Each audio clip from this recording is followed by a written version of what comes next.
The light came through the east windows first, soft and golden, painting long rectangles across the pierre-quette floor of the great hall. Eleanor Vance stood at the kitchen counter, her hands deep in soapy water, scrubbing a cast iron skillet that had been in her family for 4 generations. The mansion settled around her with its familiar groans and sighs, the old bones of the house stretching in the morning woe armath. Outside, the rose geranium was in full bloom, the scent of climbing crimson climbers drifting in through the open window. She had planted those roses herself, 42 years ago. When her hands were smooth and her back did not ache, the skillet was clean, she rinsed it, dried it, and placed it in its designated spot on the rack. Then she wiped down the counter, swept the floor, and emptied the dishwasher. The kitchen was spotless, it always was. She had been doing this same routine for 53 years. Ever since Richa Ard brought her to Willowmere as a bride, eyeing her over the threshold with a laugh that still echoed in her memory. She had raised 3 children in this house. She had hosted birthday parties, graduation dinners, engagement celebrations. She had nursed Rich Ard through his final illness in the master bedroom upstairs, holding his hand as he slipped away, telling him not to worry, that she would be fine, that she would take care of everything. She had taken care of everything. But somewhere along the way, she had stopped taking care of herself. The footsteps on the stairs were heavy. Eleanor did not need to look up to know who it was. Scott, her youngest, was always the first to descend in the mornings, his mood as volatile as the weather. He appeared in the kitchen doorway, his hair uncombed, his shirt untucked, his eyes puffy from the night before. He was 38, but he looked older, worn down by years of bad decisions and worse habits. He said, "No greeting, no good morning, just her name, bitten off like an accusation." Eleanor dried her hands on a tea towel. "Good morning, Scott. There's coffee in the pot." He ignored the offer. "I need 20,000 today. It's urgent." She closed her eyes for a moment, just a moment, and let the familiar weight of those words settle on her shoulders. She had heard some version of this request at least twice a month for the past 15 years. Sometimes it was for a business opportunity, sometimes a bridge loan, sometimes a debt that had to be paid immediately or there would be consequences. She had never asked what those consequences were. She had simply written the checks, because that was what mothers did. That was what she had always done. "Scott," she said seriously, "I gave you 40,000 last month. That was for the restaurant." The restaurant. The one he had opened with her money and closed within 6 months, leaving behind a mountain of unpaid vendors and a lease she had co-signed. She was still paying that lease. She would be paying it for another 3 years. 40,000 wasn't enough, Scott said, his voice rising. The investors pulled out. "I need to cover payroll or I'm going to lose everything." "You don't want me to lose everything, do you?" She turned to face him fully. He was leaning against the doorframe, his arms crossed, his jaw set. He was so handsome, her Scott. He had Richard's blue eyes, that same golden hair, that same stubborn chin.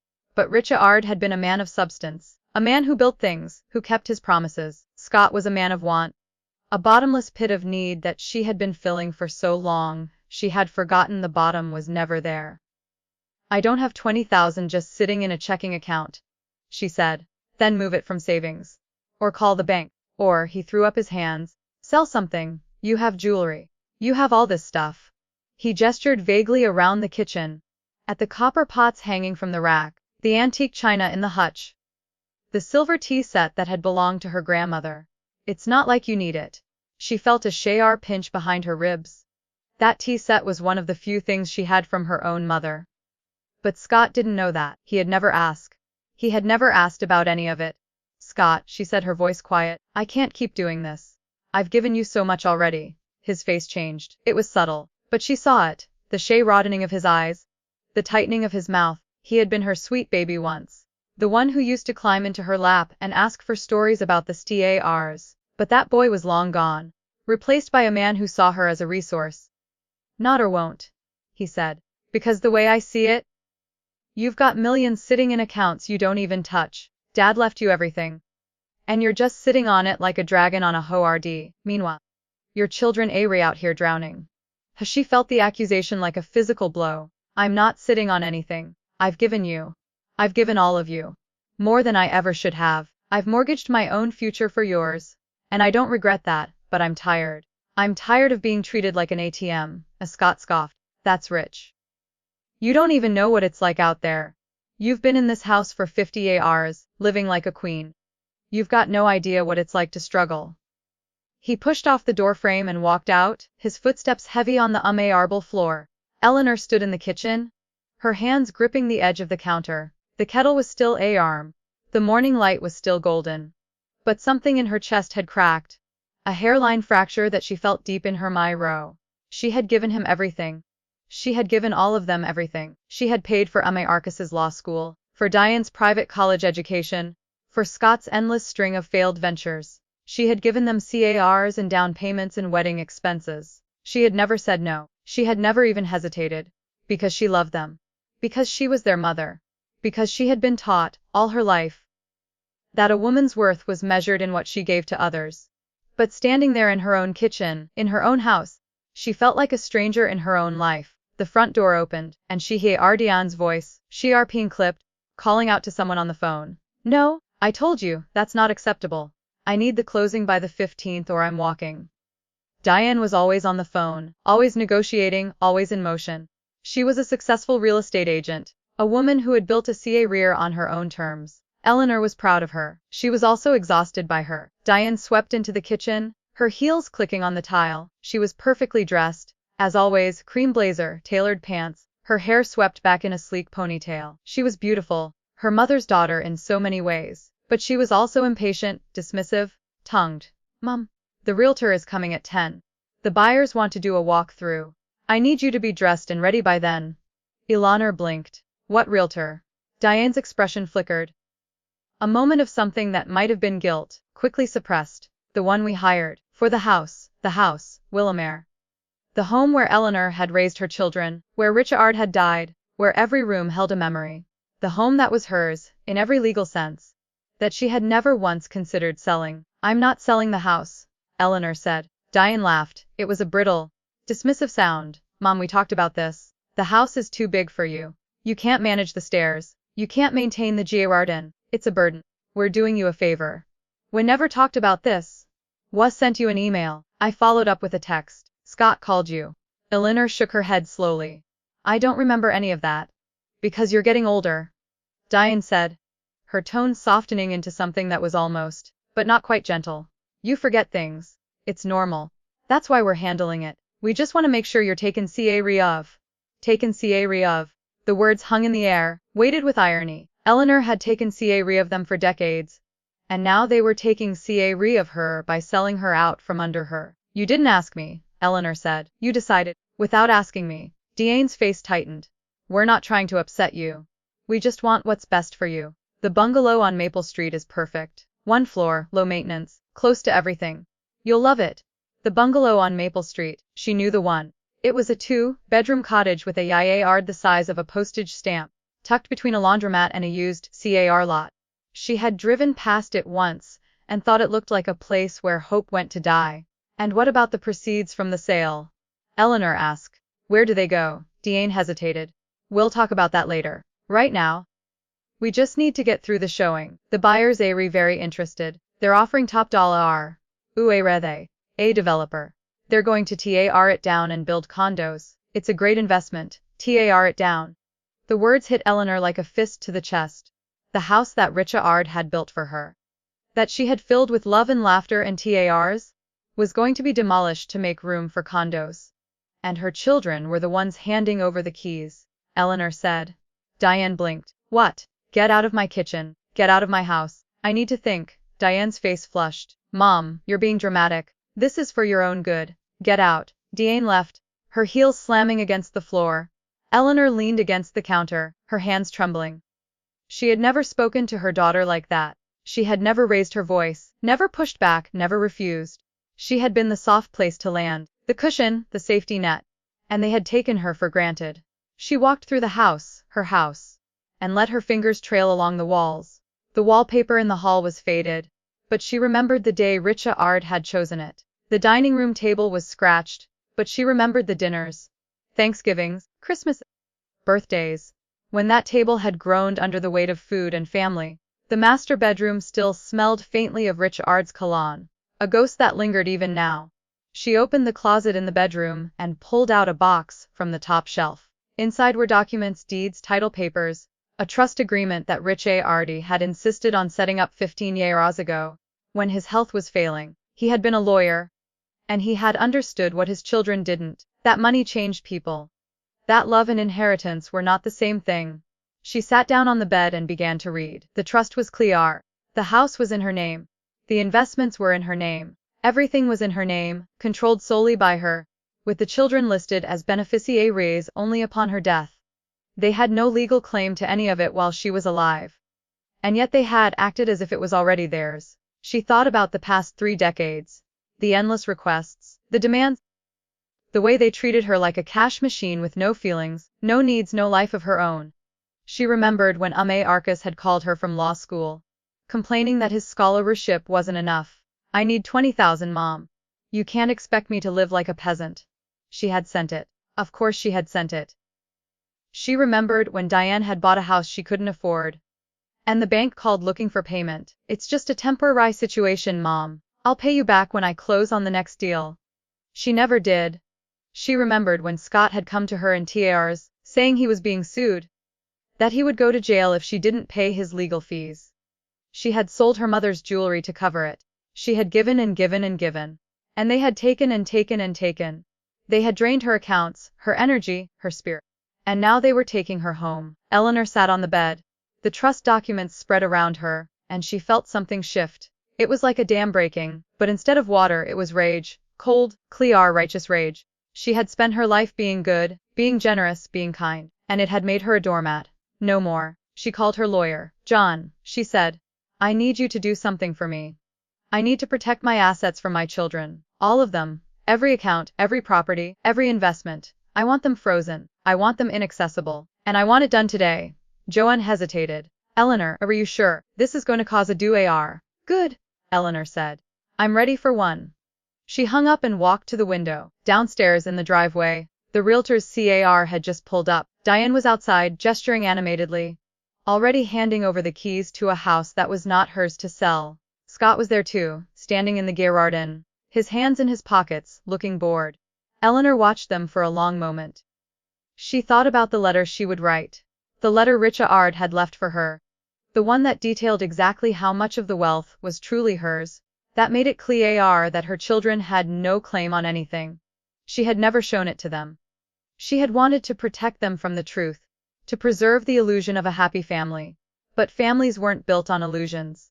They were built on respect, and her children had forgotten how to respect her.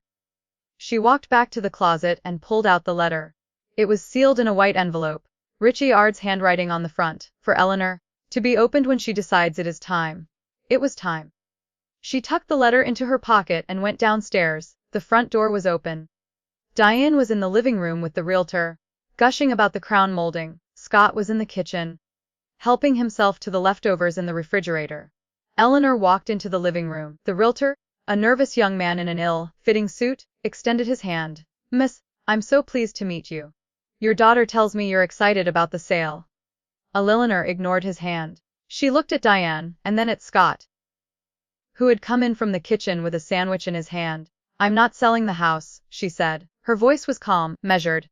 And neither are you. Diane's face drained of color.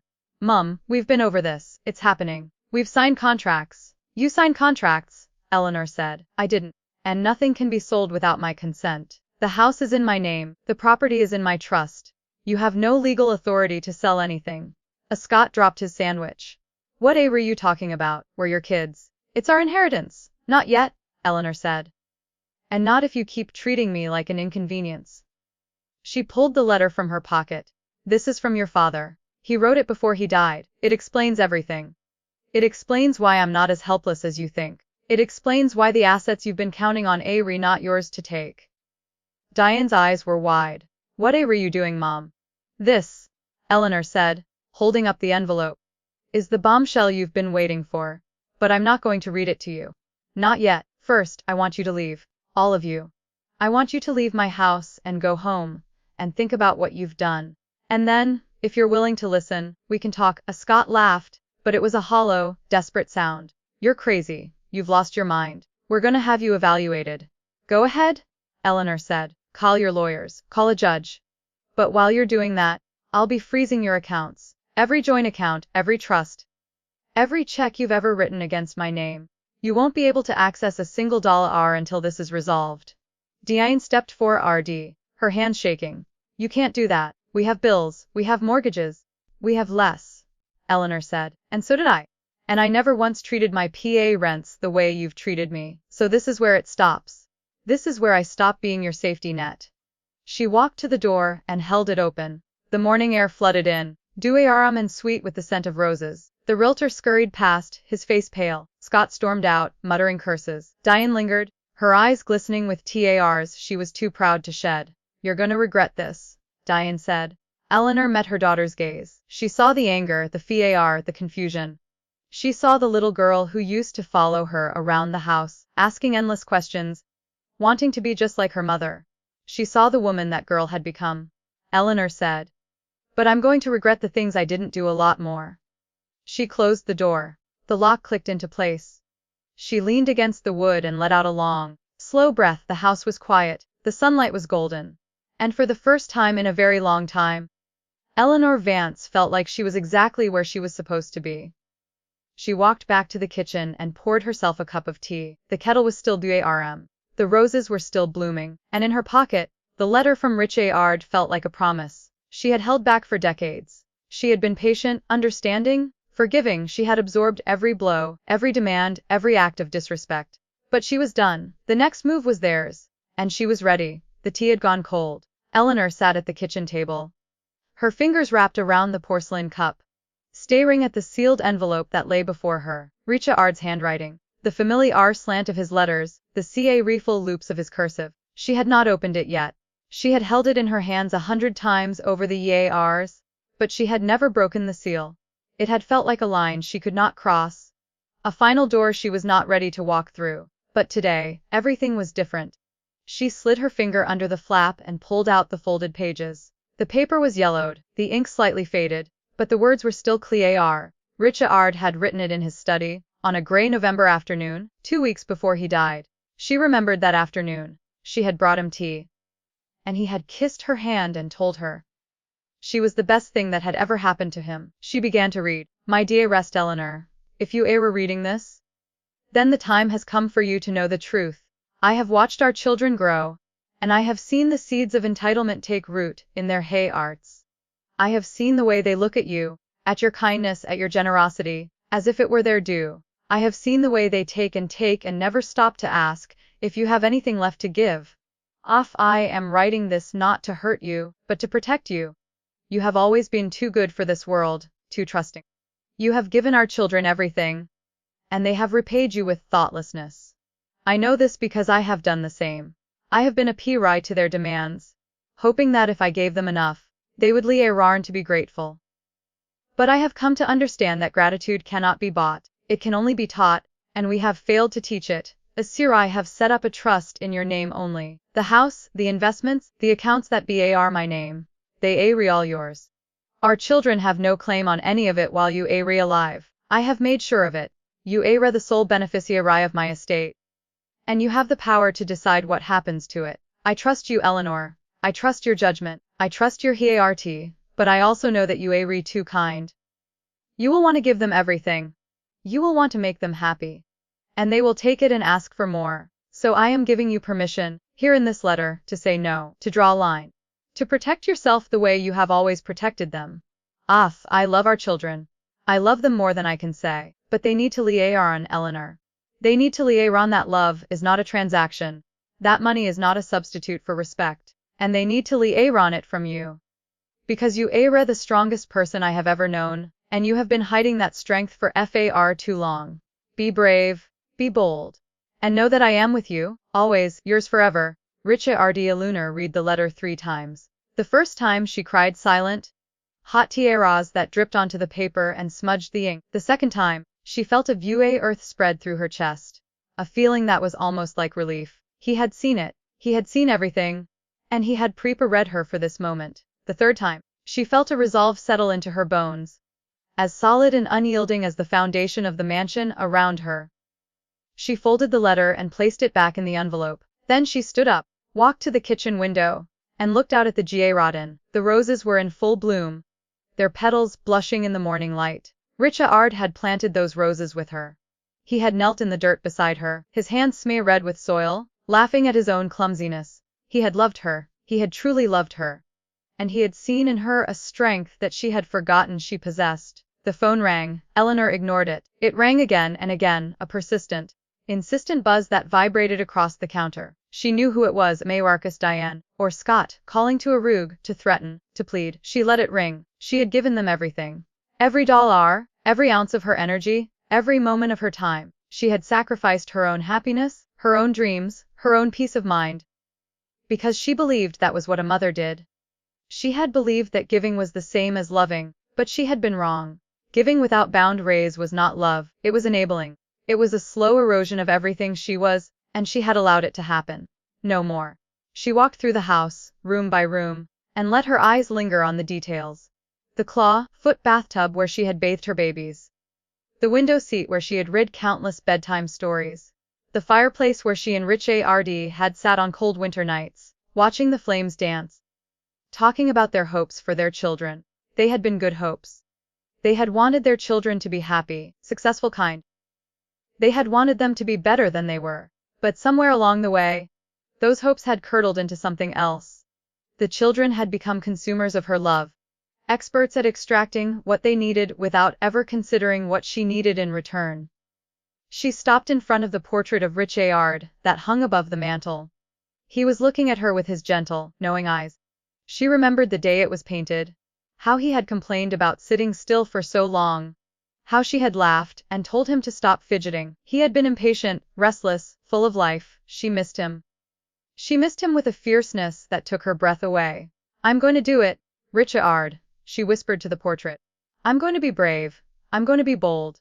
I'm going to live the rest of my life on my own terms." The portrait did not answer, but she felt a sense of peace settle over her. The quiet assurance that he was with her, just as he had promised. She spent the rest of the morning making phone calls. She called her financial advisor, her accountant, her lawyer. She gave them instructions, clear and unequivocal. She had the accounts frozen. She had the trust documents amended. She had a locksmith come to change all the locks on the doors. She had a security company install a new alarm system. By noon the house was secure. Her assets were protected. Her children had been locked out of everything. The house, the accounts, the trust. They could not touch a single dollar without her explicit permission.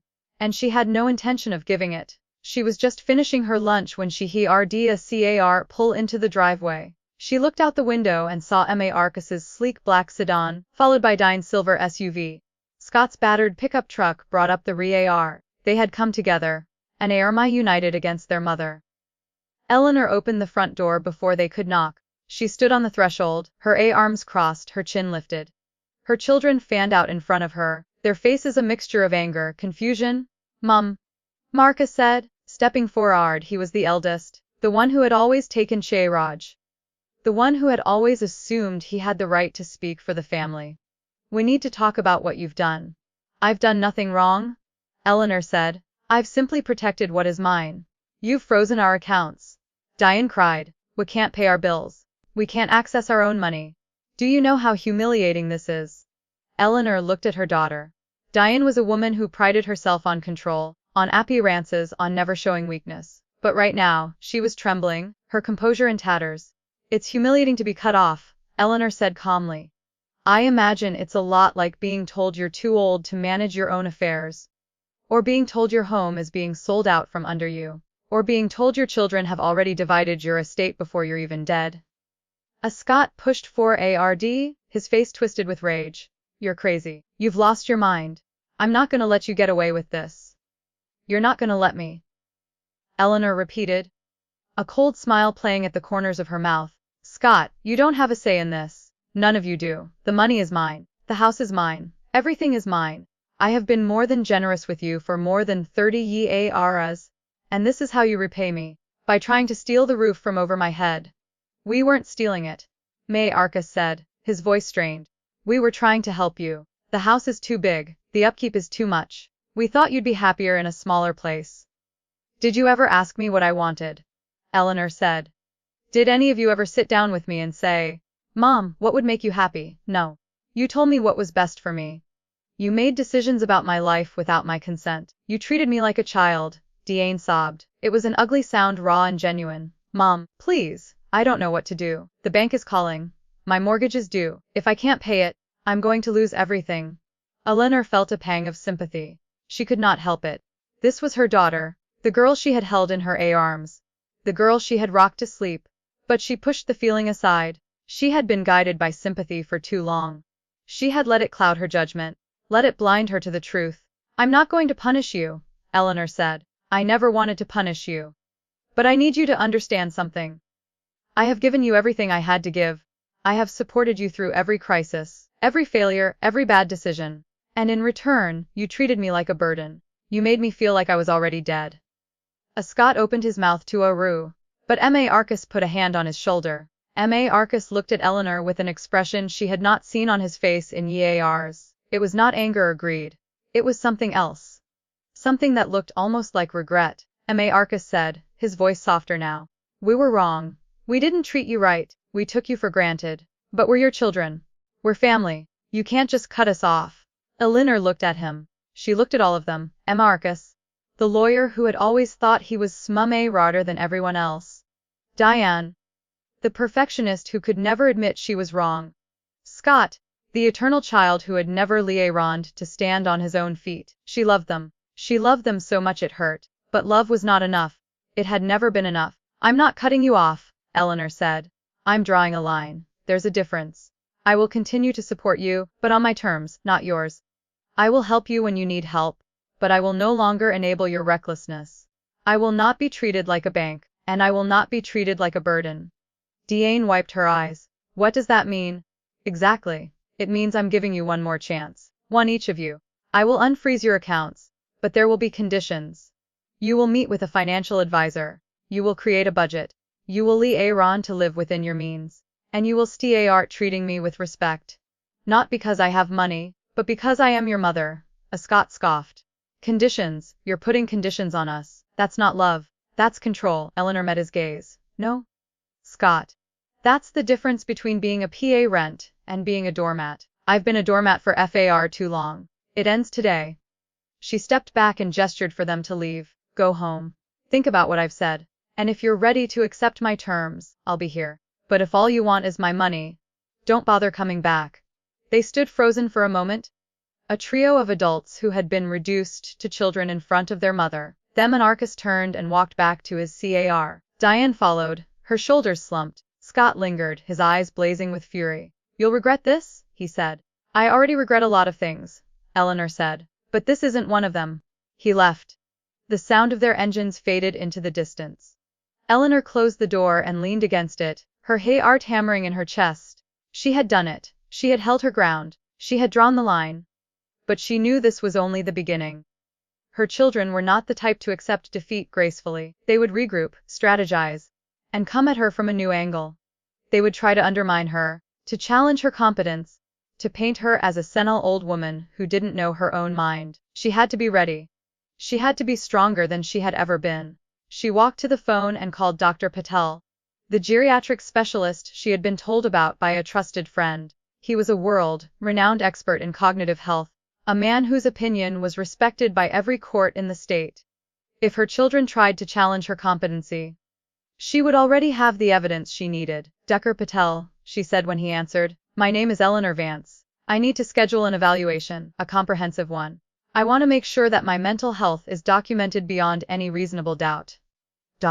Patel listened to her story. When she finished, he was quiet for a moment.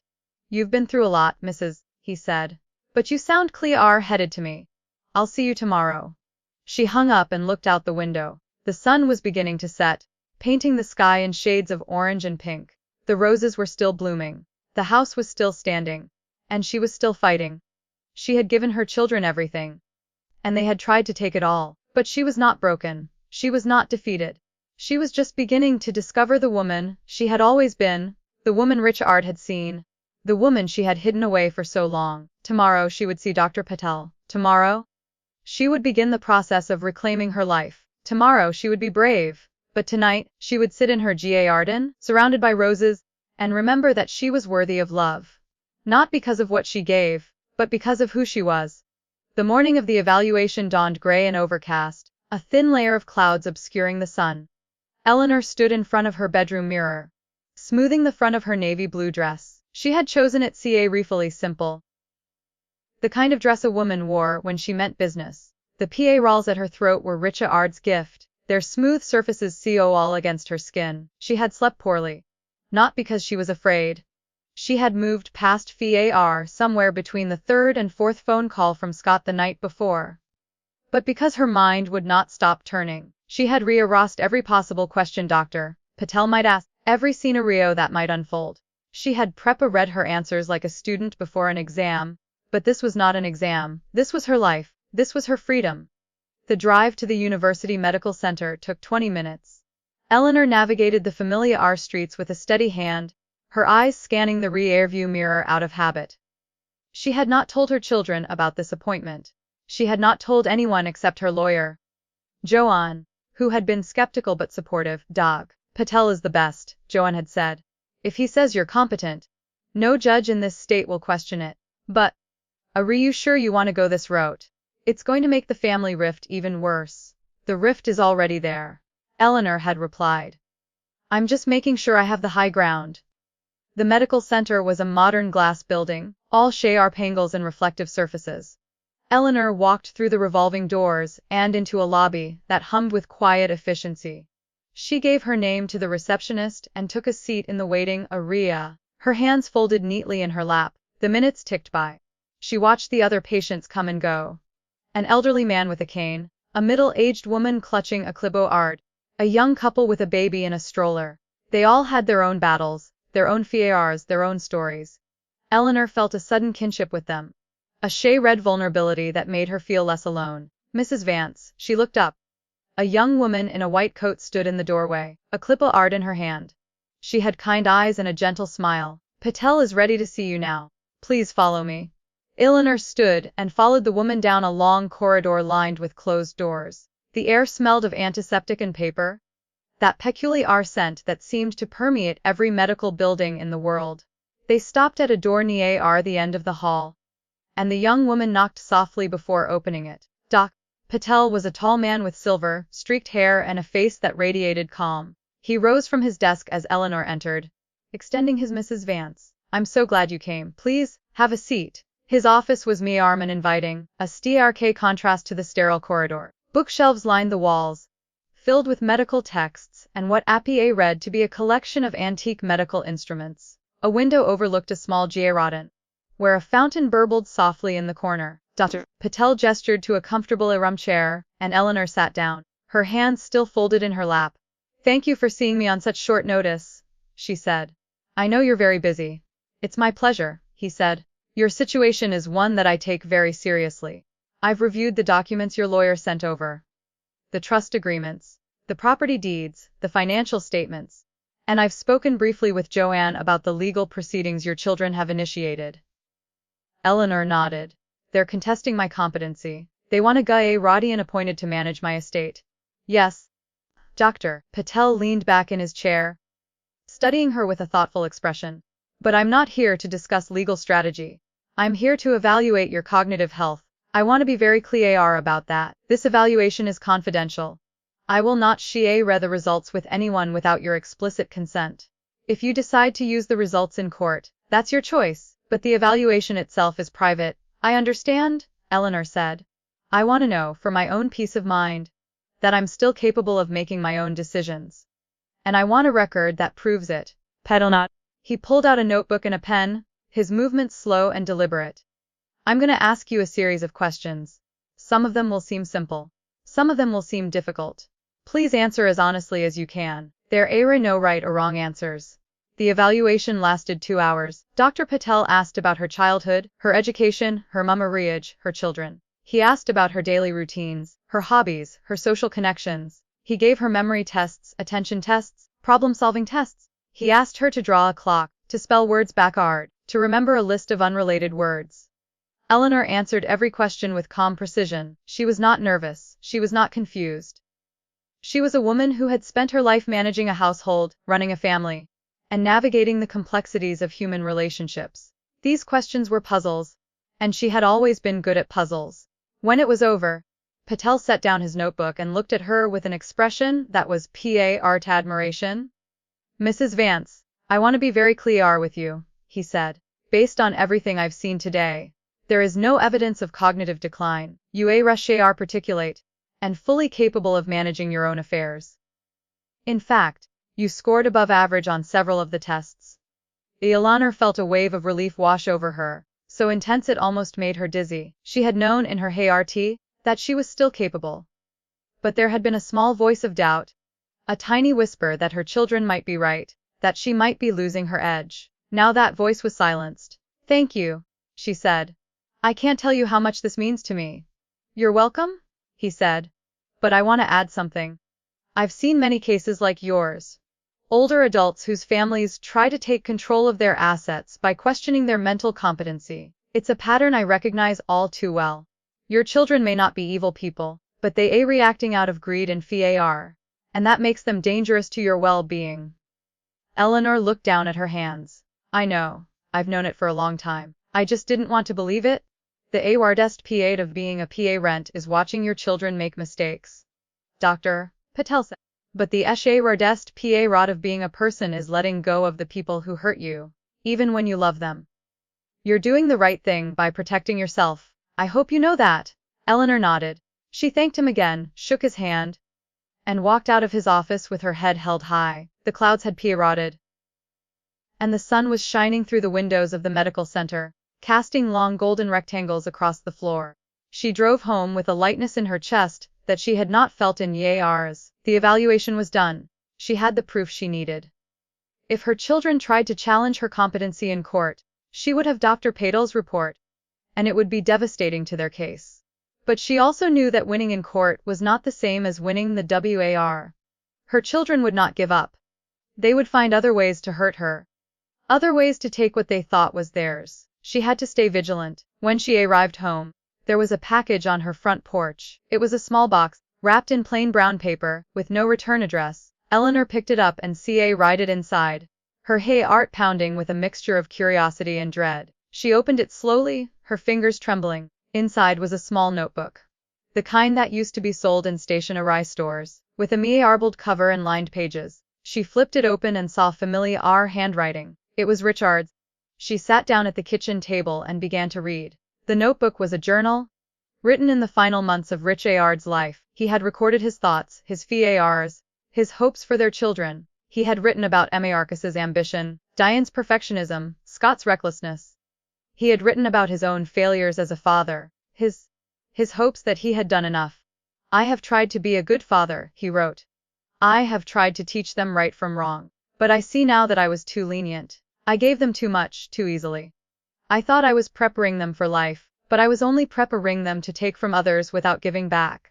Does I fear for Eleanor? I fear that when I am gone, they will turn on her. They will see her as an obstacle, a source of money to be drained dry. I have tried to protect her with the trust, but I know that trusts can be broken.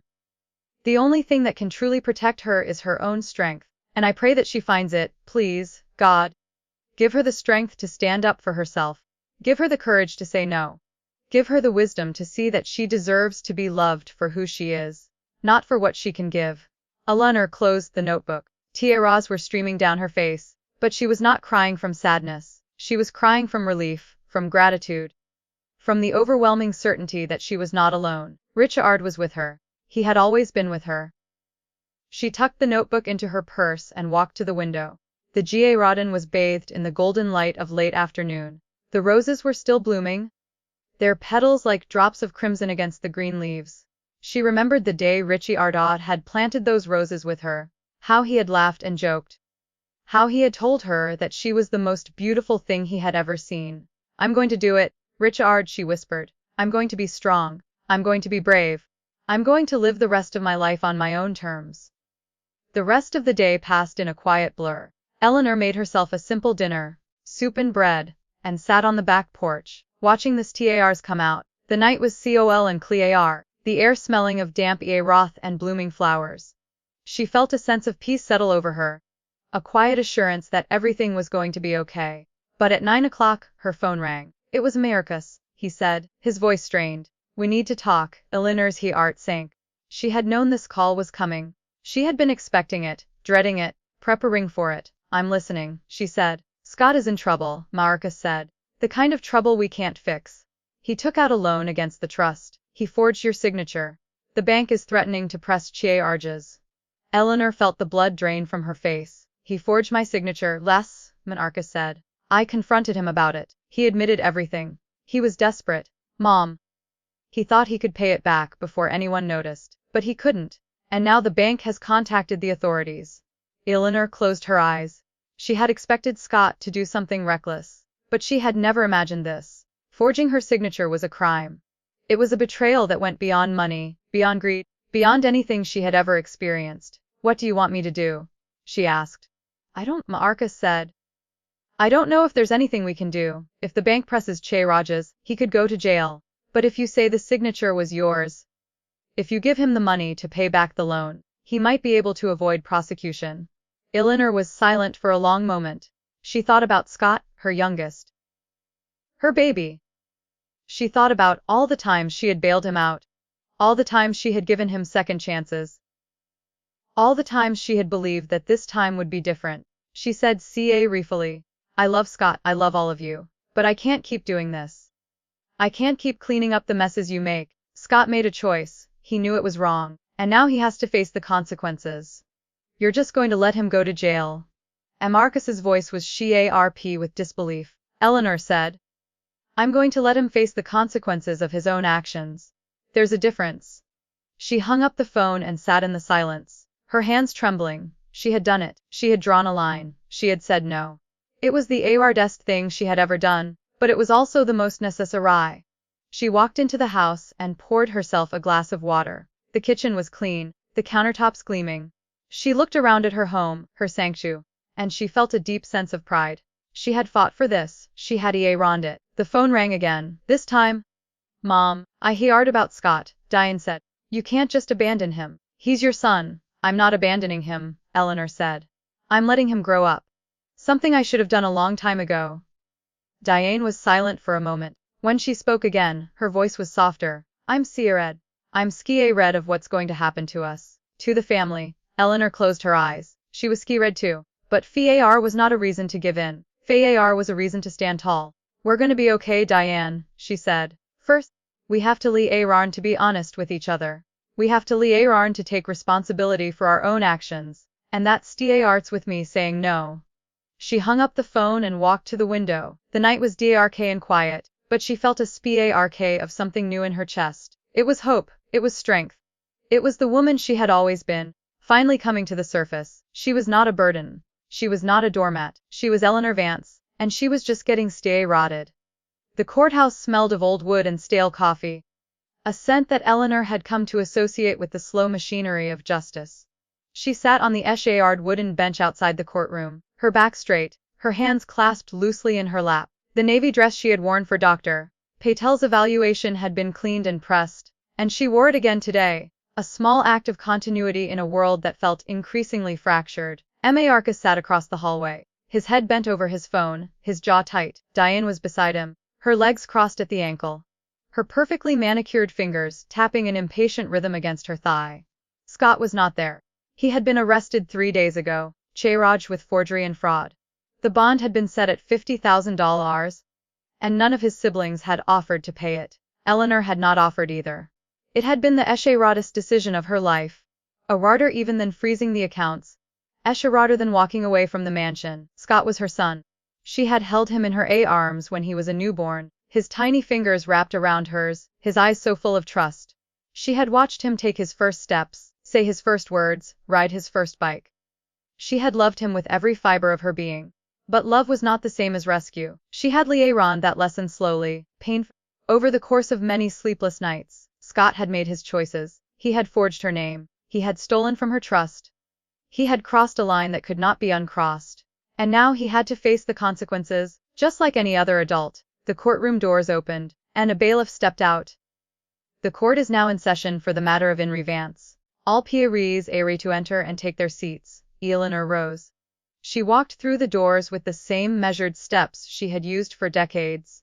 her heels clicking softly on the polished floor. The courtroom was small, with high ceilings and dark wood paneling. The judge sat at the bench, a middle-aged woman with sharp eyes and a no-nonsense expression. Eleanor recognized her from the photograph she had seen online. Judge Margaret Hollister was known for her fairness and her impatience with frivolous litigation. Marcus and Diane took their seats at the petitioner's table, flanked by their lawyer, Ms. Ortega. Eleanor sat alone at the respondent's table. She had brought no lawyer. She had decided, after long deliberation, that she would speak for herself. "All rise," the bailiff intoned. The judge entered, and everyone stood. When they had resumed their seats, Judge Hollister looked down at the assembled parties.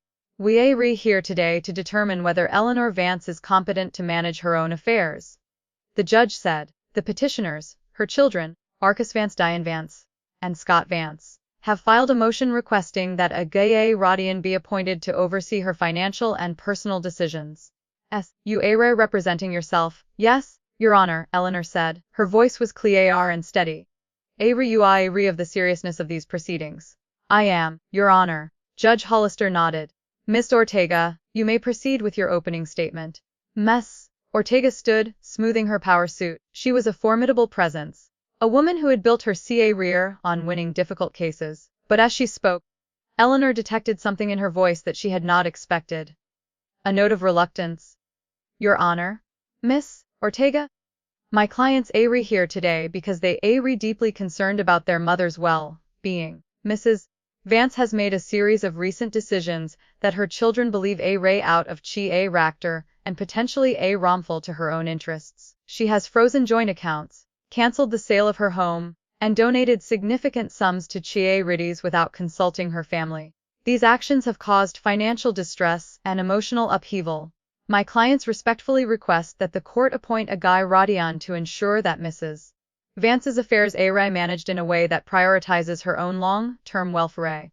The judge turned to Eleanor. "Moss, how do you respond?" Eleanor stood. She looked at her children, who were staring at her with expressions that ranged from defiance to desperation. She saw Marcus's clenched jaw, Diane's trembling lower lip. They were afraid.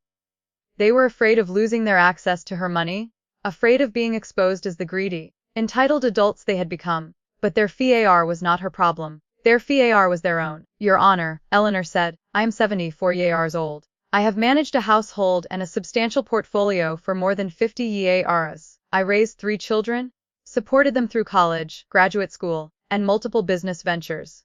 I nursed my late husband through his final illness, while simultaneously managing our estate. I am not incompetent. I am simply, for the first time in my life, making decisions that prioritize my own well-being over the demands of my children." She paused, letting her words sink in. The courtroom was silent. Even Miss Ortega seemed to be holding her breath.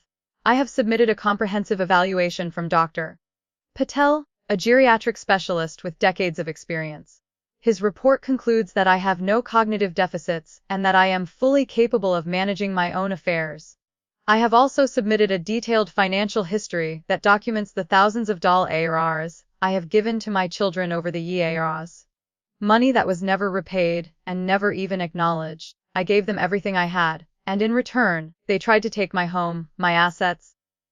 Her voice cracked, just slightly, but she recovered. She would not cry. She would not show weakness. "I love my children," she continued. "I will always love them. But love does not mean letting them treat me like a bank. Love does not mean letting them forge my signature and steal from me. Love does not mean letting them tell me that I am too old to know my own mind." Judge Hollister looked at Ms. Counselor. "Do you have any evidence to refute Dr. Patel?" Ms. Ortega hesitated. "Your Honor, my clients have concerns about the scope of the evaluation. They believe that Dr. Patel may not have had access to all of Mrs. Vance's medical records." "Did you request access to those records?" the judge asked. "We did, Your Honor." Vance's lawyer refused to provide them. Judge Hollister turned to Eleanor. "Why did you refuse to provide your medical records?" Eleanor met the judge's gaze. "Because my medical records are private, Your Honor.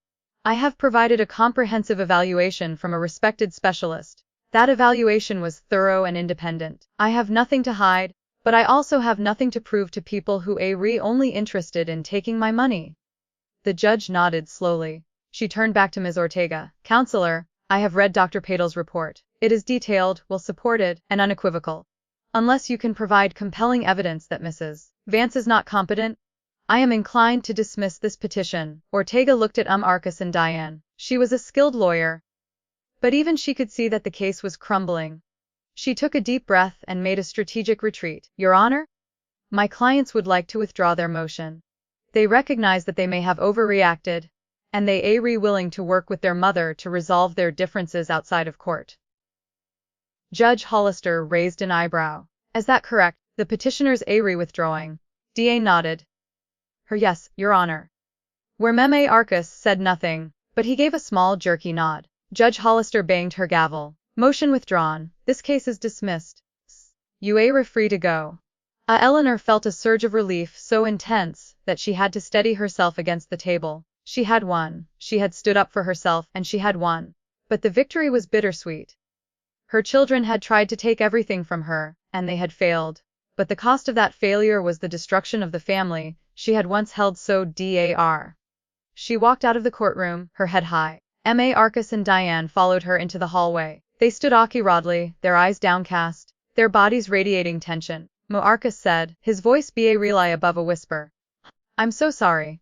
Eleanor looked at him. She saw the exhaustion in his face, the regret in his eyes. She saw her son, the little boy who had once asked her to read him stories every night. She felt a flood of love, but it was tempered by something new, a sense of distance. I know you are, Marcus, she said, but sorry isn't enough. I need you to show me that you understand. I need you to prove to me that you've changed. Diane stepped forward, tears streaming down her cheeks. I'm sorry too, Ma. I didn't realize how much I was hurting you. I thought I was helping. I thought I was being practical. But I was just being selfish. Eleanor reached out and took her daughter's hand. We all make mistakes, Diane. The question is whether we learn from them.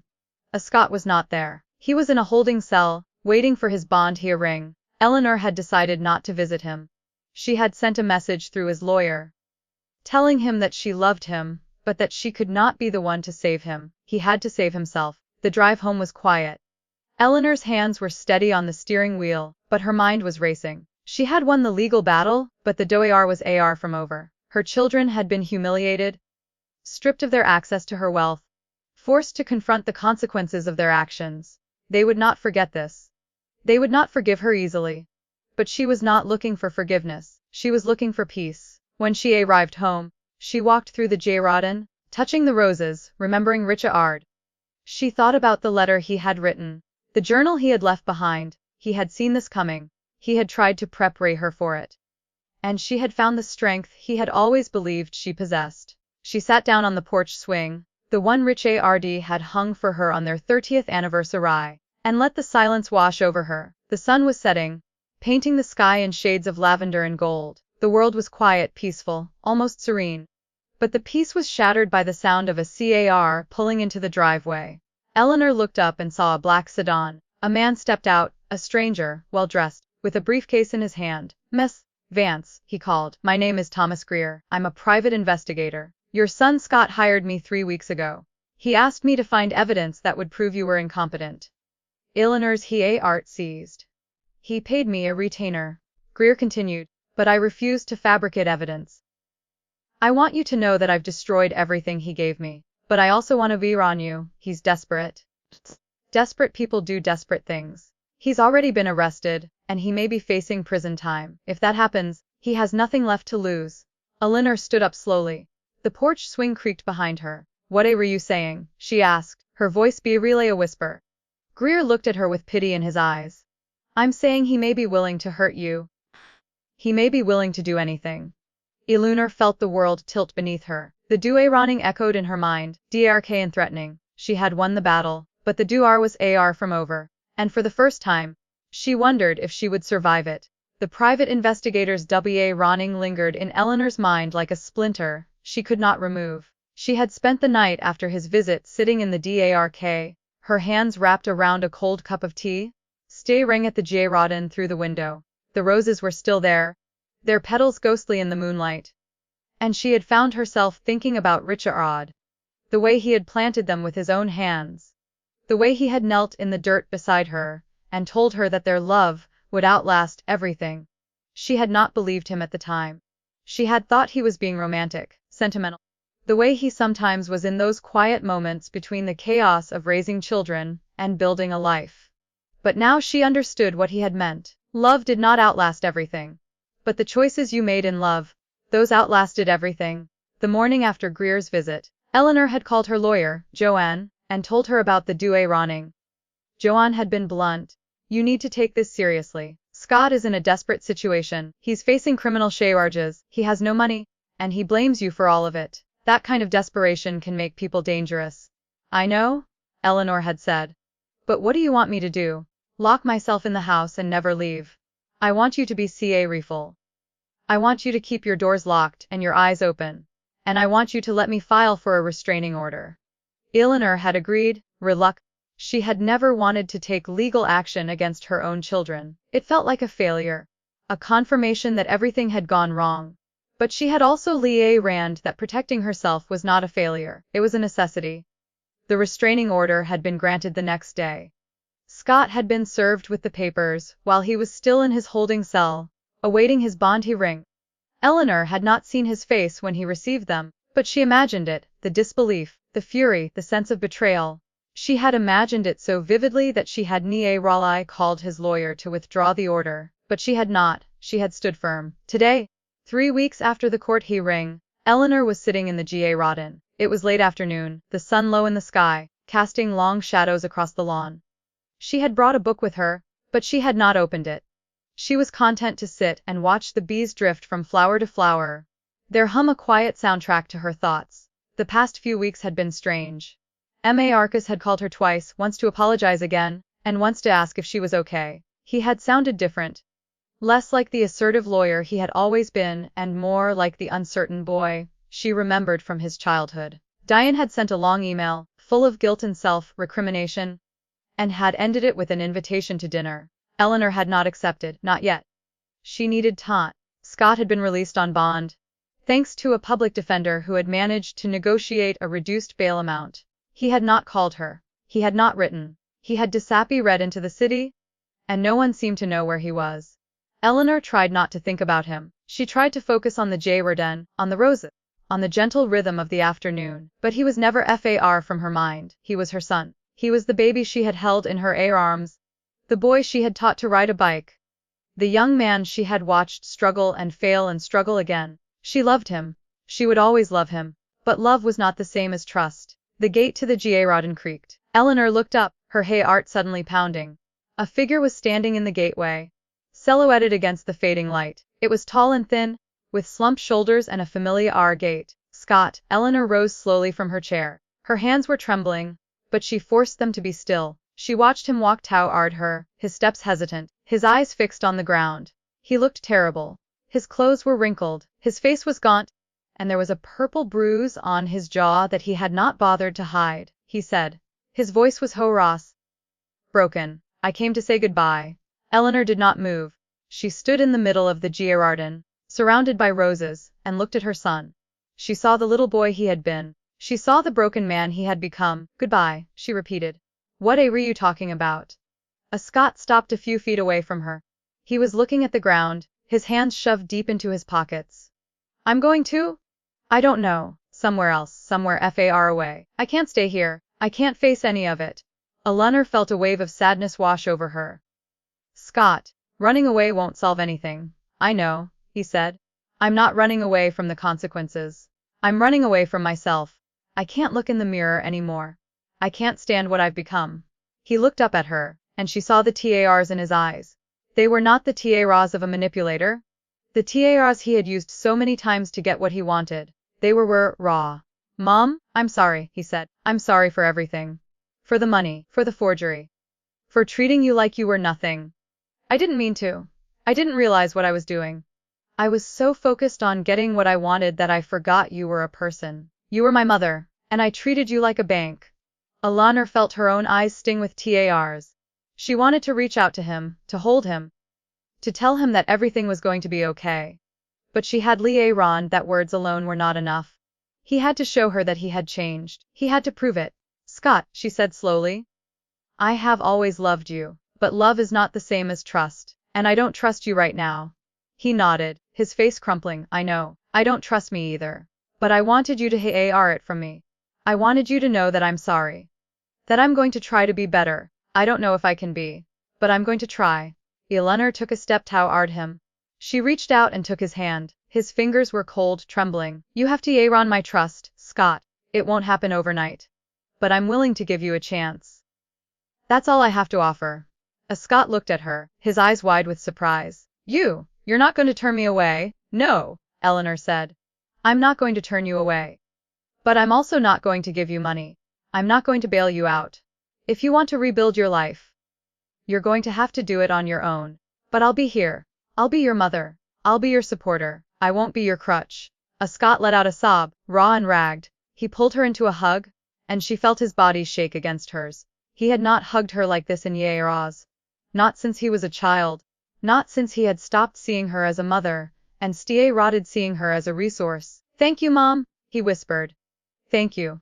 They stood there in the garden, the sun dipping lower, the roses glowing in the fading light. Eleanor held her son and felt something shift inside her. It was not forgiveness. It was not resolution. It was something quieter. Something that looked like hope. After a long moment, Scott pulled away. He wiped his eyes with the back of his hand and gave her a shaky smile. I should go, he said. I have a bus to catch. Eleanor nodded. Where were you going? I don't know yet, he said. But all right. I promise. She watched him walk out of the garden, his steps a little steadier, his shoulders a little straighter. He paused at the gate and looked back at her. He called, the roses were beautiful. Eleanor smiled. Richard planted them. He said they would outlast everything. Scott nodded. He was right. He walked away, and Eleanor stood alone in the garden, surrounded by roses and memories. She thought about Richard, about the letter he had written, about the trust he had built to protect her. She thought about her children, Marcus, Diane, and Scott, and the long road they still had to walk. She thought about herself, about the woman she had been and the woman she was becoming. The sun dipped below the horizon, and the garden was bathed in twilight.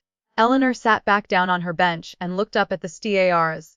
The first few pinpricks of light appearing in the darkening sky. She had lost so much. She had lost her home, her peace, her illusion of a perfect family.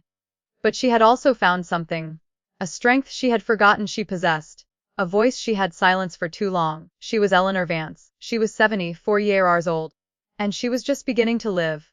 The gate creaked again, and she looked up. Marcus and Diane were standing in the gateway, their arms full of groceries, their faces tentative. We brought dinner, Arcus said.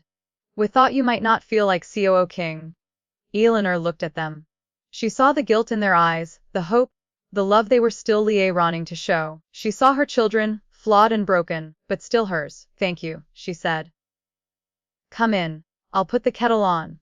She walked toward the house, her children following behind her. The kitchen was warm, the kettle was waiting, and the roses were blooming in the garden. Everything was different. Everything was the same. And for the first time in a very long time, Eleanor was at peace.